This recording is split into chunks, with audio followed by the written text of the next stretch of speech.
All right, folks, welcome and thank you for joining me today for my session on PowerShell and desired state configuration. We're going to look at using it in conjunction with managing SQL Server. My name is Jess Pomfret. My pronouns are she and her. I'm a Cloud and Data Center Management MVP, and I'm passionate about automation, proper football, and fitness. All right, as I mentioned, today we're going to talk about desired state configuration and how we can use it to install and configure SQL Server. So the agenda for today's session, I will warn you, it is PowerShell heavy. For the first half of the presentation, we're going to talk about desired state configuration, what it is, why we might use it, and then how we use it. For the second part of the presentation, we'll take everything we've learned about desired state configuration and apply it to installing and configuring SQL Server. So first things first, why would we want to use DSC? So DSC gives us this framework to enable infrastructure as code. And when you think about infrastructure as code, it's easier to think about it when you think about virtual machines because you can have a document that defines everything about that virtual machine, right? So if we take how many CPUs it's going to have, how much memory, the disk layouts, and we put that in a document, we can then put that into source control. And that's really the biggest benefit right off the bat from using infrastructure as code, is that all of our infrastructure can be documented and stored in source control. Once we get it into source control, we can have this pipeline that's shown on the slide where we can build, automatically test and make sure our infrastructure is compatible and what we expect, and then finally release the changes into our production or non-production environments. There's a lot of benefits of using this, one being that security, right? I no longer need permissions to production to release changes. This pipeline, this cute little robot needs permissions, but my account does not. It's also repeatable. If I make a change, I can easily make a change to multiple servers at once and push that change through this pipeline. One thing to one thing to really think about is that if all your infrastructure is documented in this pipeline, it's important to keep this as secure as possible, right? This holds the keys to your kingdom, and so it's important to make sure that this is secure and locked down. Now, it's not easy to just implement infrastructure as code in your organization. You can't go home from this presentation and be like, all right, folks, we're doing infrastructure as code. There's got to be some cultural change around this to support the process. So the best way of doing this is to find a small project where you can implement infrastructure as code for that project, and then work through any issues, get the organization on board with how things are going to operate, and then spread out into other projects and areas. So what is desired state configuration? Well, it was first released in WMF 4.0, but it has been greatly enhanced with WMF 5.1. So if you are running an older operating system or an operating framework or an older framework, I would recommend you manually update that if you want to use DSC. So DSC is PowerShell, right? It's written in PowerShell, but it is a domain-specific language. And what that means is that it looks like PowerShell, but it has its own terminology and language that's a little bit different. And you'll see that as we get through into the demos. What we're going to do is we're going to create configurations, how we want our infrastructure to end up looking, and we'll use that to manage the desired state of our infrastructure. The last two bullet points on this slide is important to point out that DSC does run on industry. It does use industry standards for both the MOF format, which we'll talk about in a second, and the common information model, which is what's used to pass information backwards and forwards. So DSC stages. This is how we're going to kind of walk through this presentation. First of all, we're going to talk about the authoring stage. We'll talk through all the things we need to know to build our first configuration document and how to describe our desired state for our environment. Once we have our document, we'll publish it out to our target nodes. And once it gets there, it'll be enacted. This is the make it so phase where the stuff actually happens. Finally, once your environment is in the desired state, it's important to monitor and make sure that there's been no configuration drift, and DSC has tools in place for that. So step one, the authoring stage. The first thing we want to talk about here is how we write DSC. Now, I already mentioned that it is a domain language, but basically it is a declarative language, right? So in the top half of this slide, you can see that I'm using imperative code to describe that I want a new item to be created. I want there to be a directory at the path C temp. Now that's just regular PowerShell, right? We're all probably pretty comfortable with how to make a new directory that way. And if I run that, a new directory will be created, no problem. The issue is when I run it again, right? It'll try and create a new directory again because I'm giving it the imperative instructions on creating a new directory. The reverse of that and what DSC uses is to use a more declarative language. So in the second half of this slide, I have a DSC resource that's doing the same thing. It's creating a directory on ctemp. So this is saying I want a directory to exist at ctemp. Rather than giving you the explicit instructions on how to do that, I'm telling you how I want it to end up. And with this, if the directory already exists, the DSC framework will say, all right, we're in the desired state. We don't need to do anything. There'll be no errors of trying to create the directory a second time like there will be in the imperative command. So the idea of this is based on idempotence, which is the idea that we can apply the same configuration over and over again and we'll end up in the same state, right? So if my configuration is to create a folder and I run that once and it doesn't exist, it'll create the folder. If I run it a second time, the same end state will happen. We'll still have that one folder where we expect it. So this is really great for DSC because we can apply the same configuration to our machines over and over again, just making incremental changes as we want to add things or change things each run. Now the building block of DSC is these resources. As I mentioned in the previous slide, the resources are how we're going to describe our desired state for our infrastructure. I'm going to pop into VS Code here and show you how our resources are packaged. So they come through as PowerShell modules. And you can see in the first line here, we have a get DSC resource command.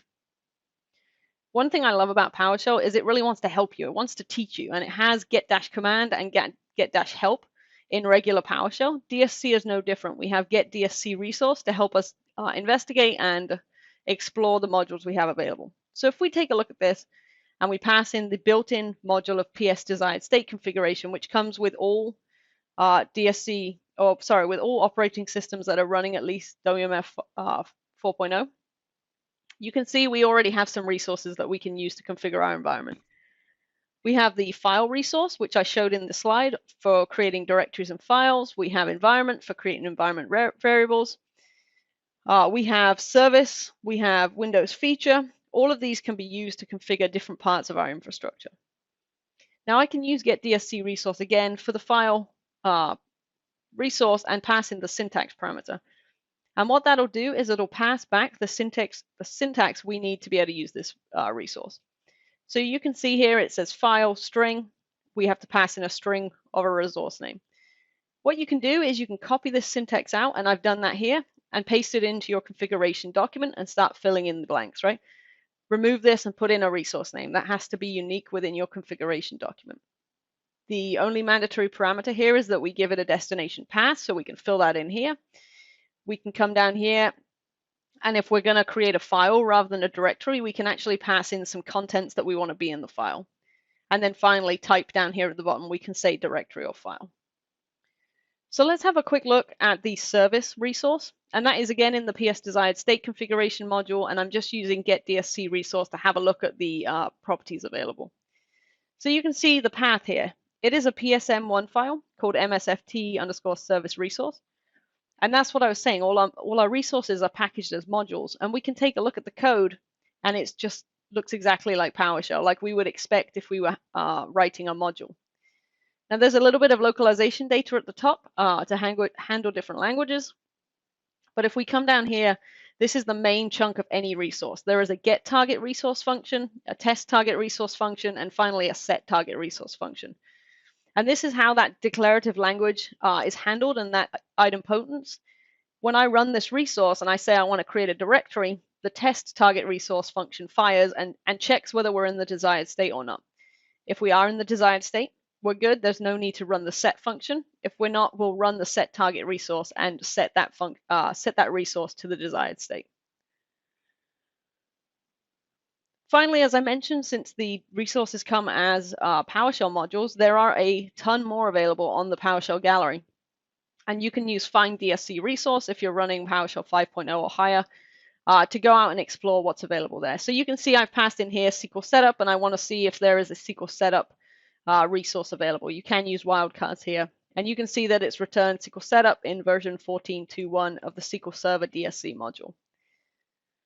So there's plenty of resources available on the gallery. Let's pop back here. As I mentioned, PS Desired State Configuration is our built-in module that comes on all of our machines and has a few resources available for us to start configuring things. In the middle of this slide, I'm mentioning the SQL Server DSC module. We'll use that later when we configure our SQL Server. But within that, you can see there's options for availability groups, for databases, for SQL Setup, which is our installation one. And you can see SQL Agent Operator. Not a lot of people care about that one, but that's one of the ones that I contributed to the module. So I like that one a lot. Finally, on the right, you can see I have X failover cluster. I wanted to grab a resource that is not meeting the high quality DSC resource module or HQRM standards at this time.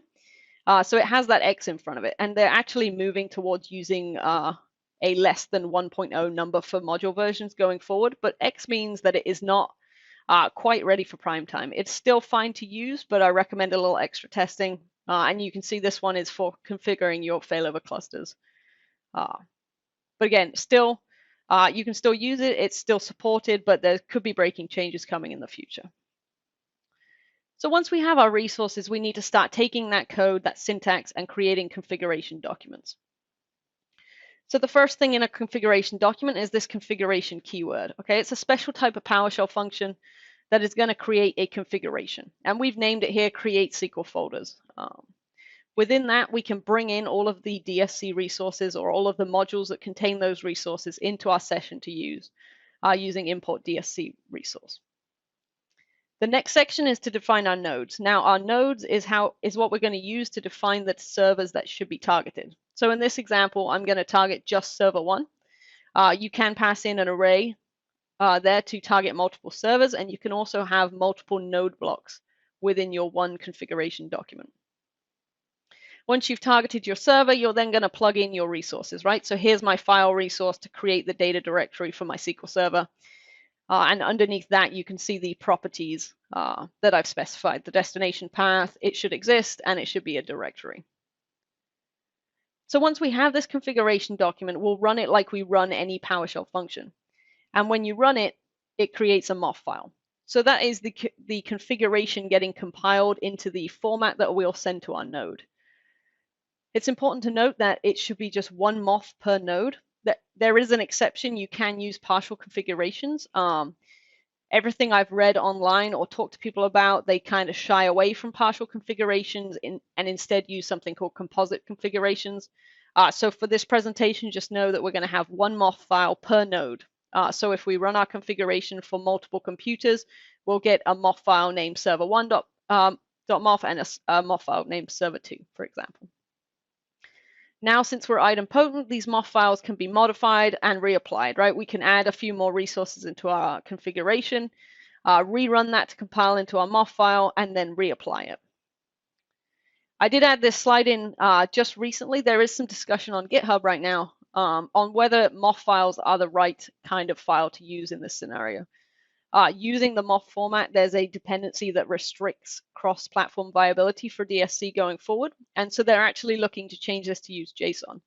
It is in the early stages of discussion, so if you want to read more, the issue link here, there's some really great discussion on why that would be a good option, why JSON, why not YAML, all that kind of stuff is on the GitHub issue. But for this presentation, we're going with MOF files. That is the current standard for DSC, so that's what we're going to talk through. So, okay, so let's create our first simple configuration and then create our first MOF file from that.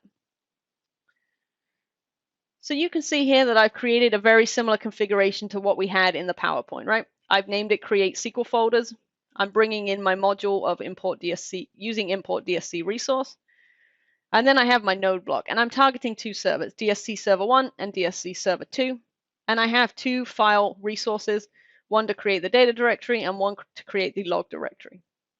So what I'm going to do is just run this block of code to create the configuration. Now you'll see nothing really got returned. Remember, I've just created the function. I haven't actually called or created the configuration. I haven't actually called it yet. So if we come down here and I use get-command and I look for the configuration types, you can see that it exists right here. The other configurations in this list, you'll notice like service set and Windows feature set. I should have mentioned them at the resource slide. Those are actually composite resources, and you can pass in multiple services that you want to enact your configuration on, and it will translate them into individual calls to the service resource. So that's why they show up on this list. But create SQL folder is the one we've created. And what we can do is we can call that using create SQL folder, the name, and there's a common parameter called output, which is where the MOF files will be generated. You can see here on my left-hand side, if I open this up, in my output folder, I have 2 MOF files. 2 were created down here, and if I take a look at DSC Server 2, it's still human readable. We could actually still edit this if we wanted to. It's recommended we do it using a configuration. But you can see I've got some information on when the configuration was created and then my resources. So here's the file type. This is the name that I gave it. So it's really important to give that file, to give those resources names that make sense to you. And you can see destination path, it's going to be present, it's a directory. This is what our MOF files will look like. And this is what will be sent to our target nodes to enact. I'm going to clean those up so they don't get in the way. And we'll talk about how we can make these a little more efficient. Okay, so that was a really simple configuration and not really something that we can use in production, right? What we need to do to be able to make this production ready is to separate the data in that file from the actual configuration. And we can take that data out. I'm talking all of the hard-coded server names, any file paths that are hard-coded, any configuration settings that we might want to change per environment. We're going to take those out and we're going to store them in a hash table and pass that hash table into our configuration using another common parameter called configuration data. Now the hash table must have an all nodes key, and this is what the hash table will look like. So that all nodes key will have a section per node, or if we use the asterisk, we can target all nodes.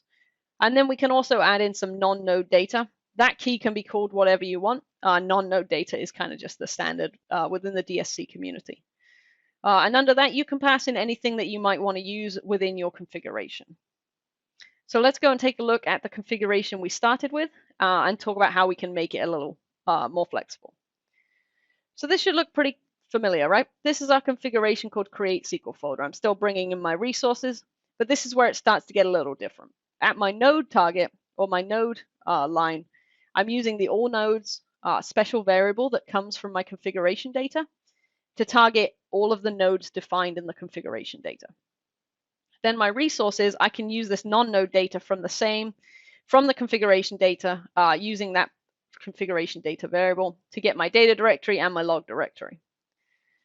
As I mentioned, you can have more than one node block per configuration document, and this one is targeting all nodes. My second block is targeting all nodes, but using the where method to say where the environment is test. And this is how we can start to make our configurations a little more flexible, right? This configuration can be applied to test servers and production servers, but it will handle it a little differently. So let's go ahead and create this. And then again, I will run create SQL folder with the output folder, but passing in my PSD1, which we'll take a look at in a second. You can see these 2 files have been generated.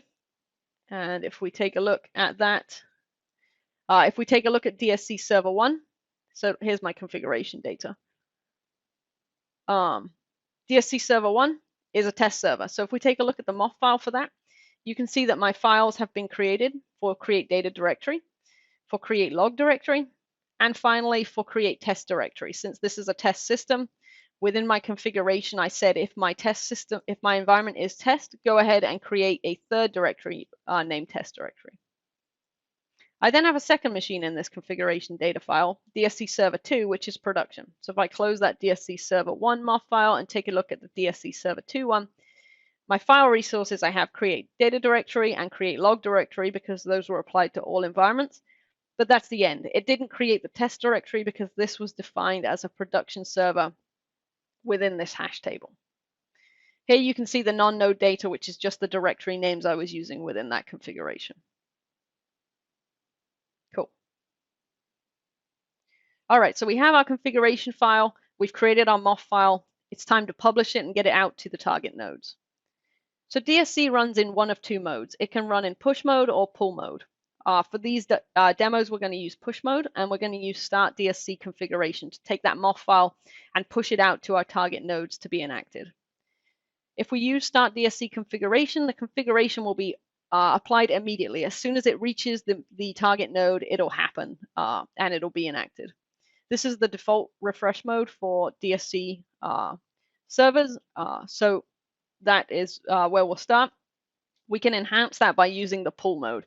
And what that means is you register your target nodes with a pull server, and the target nodes check in based on the refresh frequency minutes parameter or setting and say, hey, do you have a new configuration for me?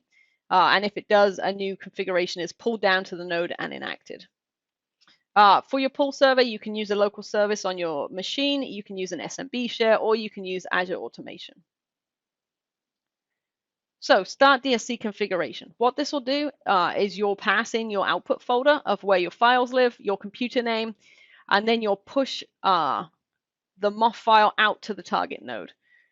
I have the wait and verbose parameters on this command. If you don't, it'll happen in the background in a PowerShell job. If we use wait and verbose, we can see what's happening as the configuration is enacted. The other option is publish DSC configuration, and this is what you would use if you were using a pull server, but you can also use it for in a push scenario. You can use this to just push the configuration out to the node, but not immediately enact it. The next time the LCM, which we'll talk about in a second, does its checks to see if it's in the desired state, it'll see it has a new configuration and it'll apply it. So the enact phase, we've got our configuration, we've compiled it into MOF files, and we've pushed them out to our target nodes. This is where the magic happens. So the local configuration manager, it exists on every Windows server after the WMF 4.0 framework and above. It's basically the engine of DSC. As I mentioned, it runs on all the target nodes, and what its job is to pass that MOF file and make it so. The local configuration manager is also where we can configure our refresh mode and many other settings that we'll touch on in a second. And the way we do that is by using a meta configuration, which is going to feel a lot like the configurations we used for defining our desired state. So a few more LCM settings. These are the things that, as I mentioned, you can configure on your LCM for how DSC will be handled. The first one to mention is the refresh mode. That was the push versus pull, and the refresh frequency minutes, which is how often it should check in to see if there's a new configuration. The action after reboot and the reboot node if needed. So these are really great if you're setting up a new server. Reboot node if needed. If I push out a configuration that requires a reboot, the LCM can handle that and say, oh, I need to reboot and restart your computer. Not really a great setting to have on, probably in production. You want to have a little more control over that. But for setting up your server the first time, that's useful if it's going to need to go through multiple reboots. The action after reboot, the default is to continue on with the configuration, but you can change that if you wanted to pause for any reason. The final one to mention on this slide is certificate ID. That will be the thumbprint of the certificate that you've used to encrypt your MOF file. We'll touch on that in a second, but this is very important for production. The MOF file is plain text, and so it is really important to encrypt that and then use this certificate thumbprint in the LCM to be unencrypted. Okay, so let's take a look at how we set up our LCM for our demos. So we can use get DSC local configuration manager, and I'm passing in my DSC server 2 server to check out what the parameters are set up right now. You can see some of the settings that we mentioned. Action after reboot is continue configuration. I can filter this down by using select object to just pick a few that I want to mention. So the refresh mode right now is push, and my configuration mode frequency minutes is 15. Say I want to change this. I want to make it 20 minutes.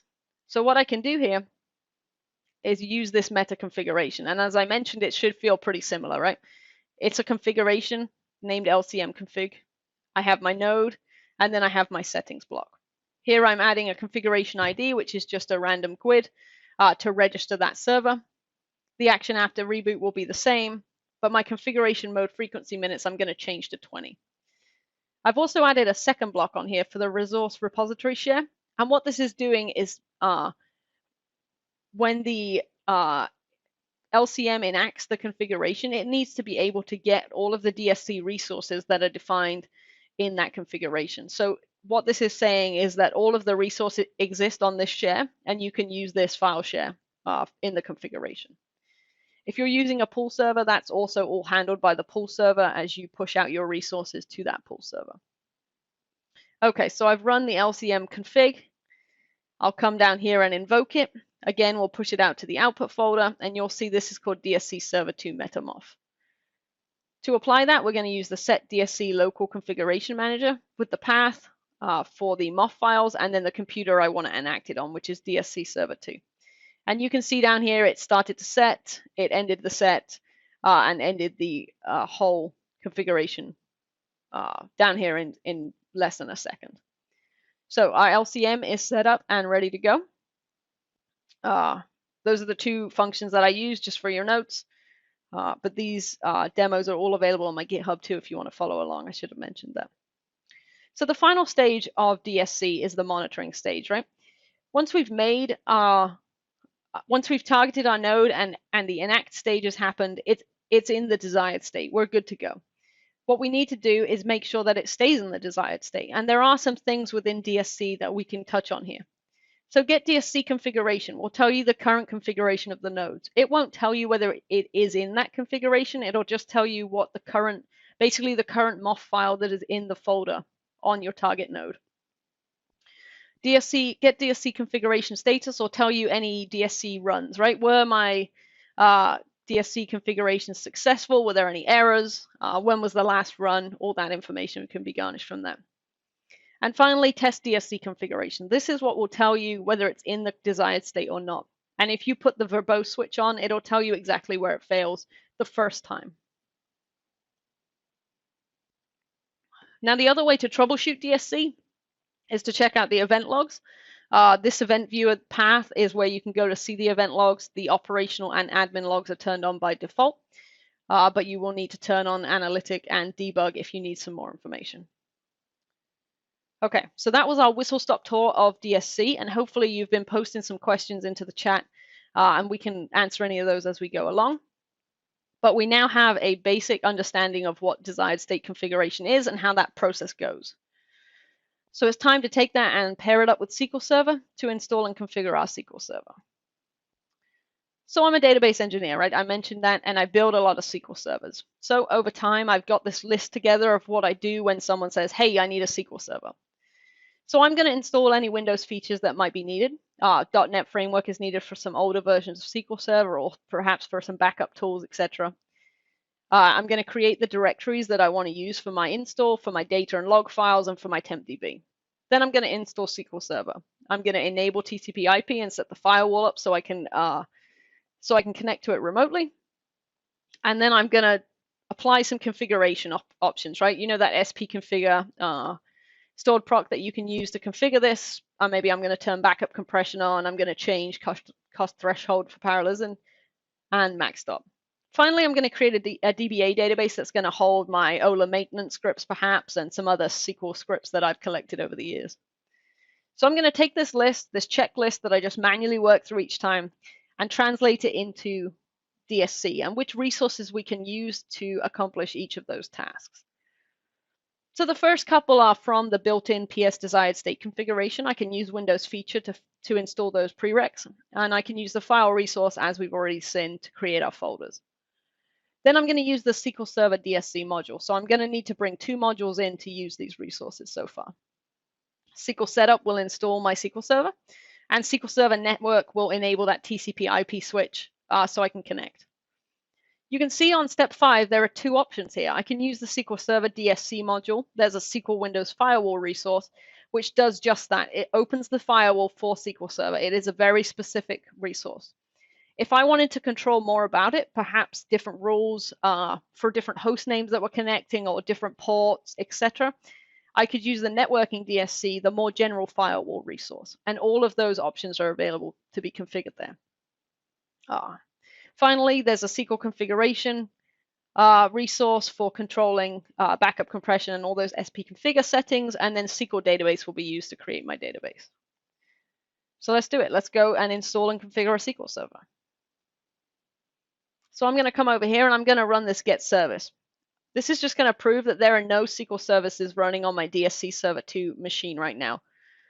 And first things first, I'm going to kick this off because it does take a few minutes. I should get a pop-up down here asking for my SA password, which I'm going to generate a super secure password. Okay. And this is going to start going, right?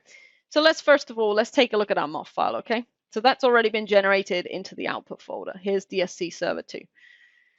This should look pretty familiar, right? Here's my file resource, creating my install directory, etc. The thing I wanted to show you here is that my password is in plain text in this MOF file. And this is what I mentioned, that for production use here, you need to use a certificate to encrypt your MOF files, because this is going to live both on my authoring system, in my source control, and on my target nodes, right?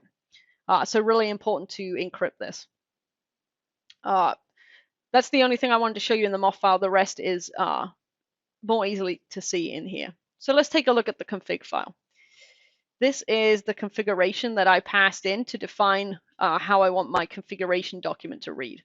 You can see I have 2 nodes. This is the only server I'm building in the interest of time, and so my laptop doesn't explode. I'm only going to install 1 SQL Server at a time. But you can see here I've used the node name asterisk to hit all node names, and I've added this PS DSC allow plain text password. This is basically saying, yeah, I know there's going to be a plain text password. This is a bad idea, but trust me, I got this. I want to set it to true so that I can jump through and run this demo without encrypting my MOF file. So DSC is not going to let you just put your password in there in plain text without having to jump through a couple of hoops. So finally, you can see my non-node data, and I've structured this in 2 different ways.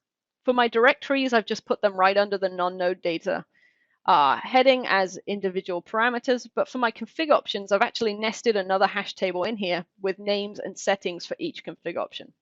And I'll show you why I've done that in the configuration document. So coming back through here, this should again start to feel a little familiar, right? Here's my name of my configuration, install SQL Server. I'm pulling in 2 modules for my resources. This is the pop-up you saw. I used get credential to store that SA password as a secure string. And then here's my node block for all nodes in my configuration document, configuration data. Now I've commented out the Windows feature block here. I don't need it for the SQL Server 2019 version that I'm installing, but this is what it would look like if you wanted to ensure .NET Framework was installed. And then here are my files, resources to create the directories using configuration data, non-node data, and then the data, property name. And I've defined each resource separately, right? Because I defined that in my configuration document just right under my non-node data hash table. Now here's the install, SQL setup. I've named it install SQL. I'm installing a default instance. This is where my SQL Server 2019 setup.exe lives. I'm just installing the SQL engine. I have a sysadmin account I'm going to add. And then here is my configuration data for my user databases and my install shared directory. SQL for the security mode means I'm using mixed authentication rather than just one, and my SA password. Here is the enable TCP IP block, which enables port 1433, and my firewall rule. As I mentioned, this is specifically for SQL Server, so what you actually do is pass in your SQL Server.exe, and based on the version, it works out the rule that it needs to create. Finally, I have my configuration, SQL configuration resources. And since I wrote this as a nested hash table up underneath my non-node data, I can use PowerShell to loop through that and generate my resources. So configuration data, non-node data, config options, I'm then using the for each method to generate the SQL configuration. Again, these names have to be unique within your configuration document. So I'm using set config option and then whatever the name of the config option is, and then the option name and option value for name and setting. Finally, I have my create DBA database, SQL database resource to create that DBA database on my target node. One thing to mention here is you'll see this depends on property for each resource. In the early days of DSC, it actually just ran the resources in any old way that it felt like. in 5.1 and above, it will read the document from the top to the bottom. So the depends on isn't vital. But basically, this is saying if install SQL fails, don't bother trying to create the database, right? There's no point trying to create a database on an instance that hasn't been successfully installed. Cool. And then the final two parts of this block were to install SQL Server, which was to call the configuration that I just defined, right? Output folder is where the MOF files went, and then the configuration data was that PSD1, and that was a separate file. Finally, I called start DSC configuration to run the configuration against my computer name DSC Server 2. And I'm using wait and verbose so that it is outputting the verbose messages to the screen and waiting until the configuration job has returned. As I mentioned, it will run as a PowerShell job in the background otherwise. The force parameter on this isn't needed since this is a first run. But if I had a configuration that failed, it would hang out in like a failed state until you either remove the MOF file or used force at this point.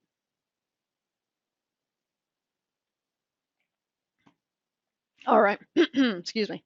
So as we wait for this install to finish up, feel free to write any questions that you have into the chat. I'm happy to answer those as we go. Let's see, did I mention? Yep. Cool. All right, let's have a look at what it's done so far while it's still installing. So you can see this is the output that you get from DSC. And this is where the naming of those resources comes into play. You can see that this is the file resource type, and this is the name, right? And for each one, it does the test function that was within that resource. And then at the end of the test, it says whether it was passed or failed. So the system cannot find the file. Then it starts the set, and the related file is this, and then the ended resource. So if I ran that test again now, it would make sure that it was there and in the desired state.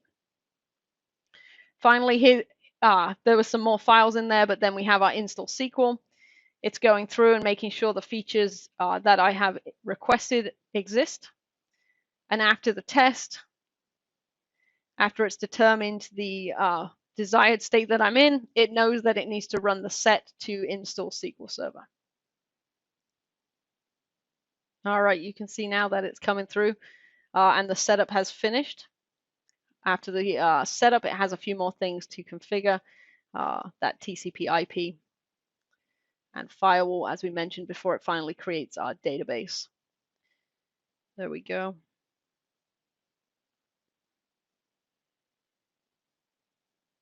All right, connecting as the final user. There's the enable TCP IP resource being enacted, finally the firewall. And then the last thing should be to create our database. Cool. All right. So that took about 9 minutes, almost 10 minutes to configure and install SQL Server. Usually when I run this, when I'm not recording, it takes closer to 7 minutes. But still pretty quick to install and configure your SQL Server. So let's open Azure Data Studio and refresh, connect to this instance. All right, you can see my server is now up. I should have a DBA database. And if I check my advanced options here, let's connect to this guy. Oops.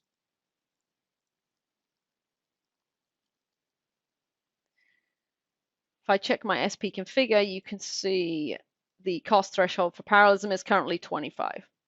So now our SQL Server is installed. Something's happened and we want to change it. Okay, so there are two ways we can make changes. First off, if I want to create a second database, I could add into my SQL Server configuration into the actual configuration document. So I could create my SQL bits database. And all I need to do is make sure that name is unique and then the name of the database. There are other configuration options for databases. This is just going to create a simple database. And I can also change my configuration data. Perhaps I found online that it's a really good idea to change this to 500. It's not, don't do that. This is just an example of how you can change your settings in your configuration data. Now, since I changed both the configuration document and the configuration data, I need to rerun the whole this whole script. It is asking for the password again. It's not going to use it. It's just because I use that get credential. And as I mentioned, it's going to go through and test each piece of this document, right? So it's not going to have to install SQL Server again. That already exists. So that test is going to come back as successful. And as it runs through each of these, it'll test whether the folder exists and then skip the set. You can see there end test and then skip set because the folder already exists. Here it is checking the install. It's in the test section of the install SQL. So it's running the test to see what's currently installed.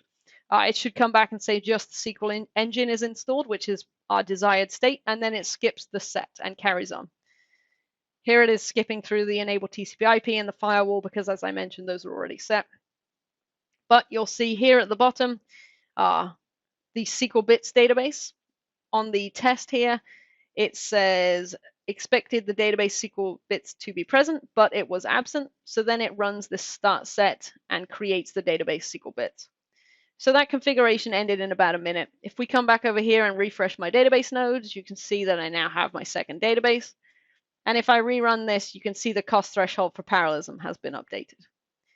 Now, just to loop back in to the beginning of this presentation, we talked about infrastructure as code.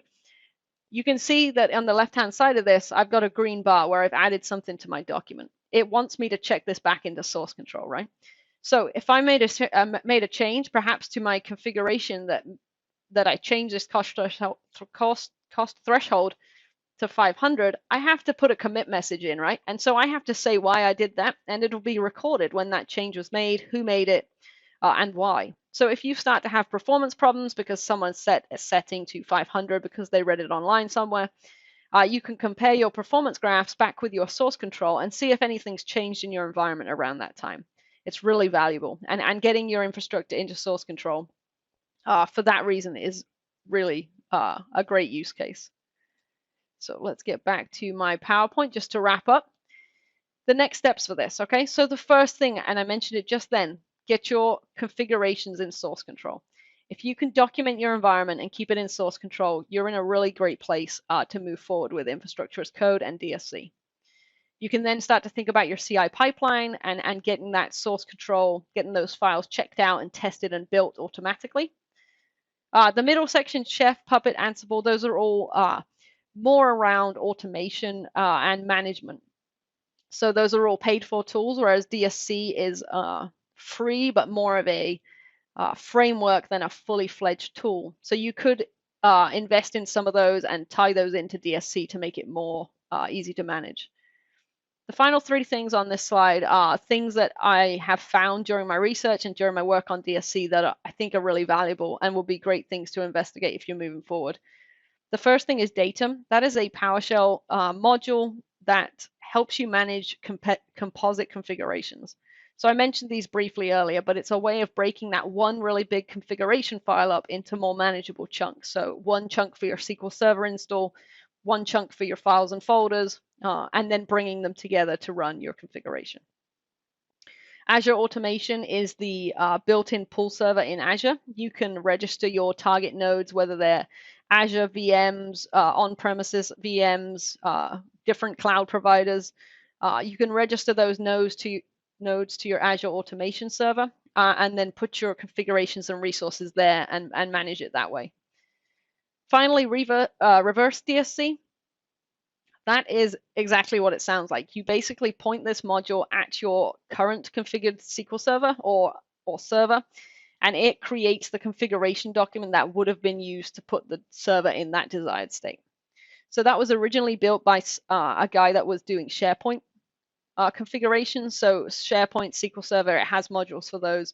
It does have some gaps that you might need to fill on different resources, but that's a really great thing to look into if your infrastructure is already built. Finally, I hope you enjoyed the session and can see the value of using DSC to install SQL Server and to manage your estate. If you have any questions, I'll be around in the chat, but feel free to reach out on my email or my Twitter handle if you have questions after the session. As I mentioned previously, these demos and slides are all up on my GitHub. Feel free to pull them down and test them out. And thank you so much for joining my session today. Hope you have a great rest of the conference.